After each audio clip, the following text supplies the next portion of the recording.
Belajar coding mulai dari mana? Halo, kenalin aku Ayu yang lagi belajar coding.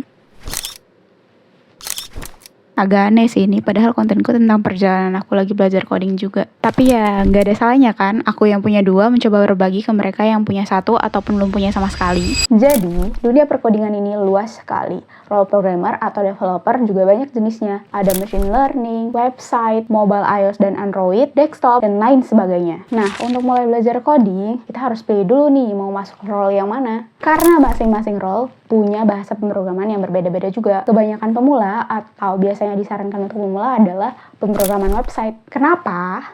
Selain cukup mudah dipelajari, pemrograman website juga tidak memerlukan spesifikasi device tertentu, seperti mobile iOS yang harus pakai produk Apple, atau machine learning dan Android yang mungkin membutuhkan spesifikasi lebih tinggi. Namanya juga pemula, biasanya kita cuma punya device yang seadanya kan? Kalau ingin belajar website, mulai dari mana dong? Ada 3 hal dasar yang bisa kita pelajari, HTML, CSS, dan JavaScript. Jika membangun website diibaratkan seperti kita membangun rumah, HTML adalah fondasi atau struktur bangunannya.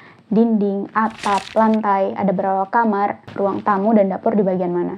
Di sebuah web, HTML juga digunakan sebagai kerangka untuk mengatur bagian-bagian dari konten web kita. Ada berapa button atau tombol, dan lain-lain. Kemudian CSS digunakan sebagai dekorasi rumah kita, seperti cat, furnitur, jenis keramik yang digunakan. Dengan CSS, kita bisa mengatur warna konten atau font, jenis font, dan juga bentuk button. Dan masih banyak lagi sih. Dan JavaScript untuk fungsionalitas dan interaktivitas. Jika di rumah kita terdapat saklar yang digunakan untuk fungsi tertentu, seperti menyalakan air atau lampu di ruang tamu, pada sebuah website, kita bisa mengatur konten atau button yang ada di web kita untuk melakukan fungsi tertentu.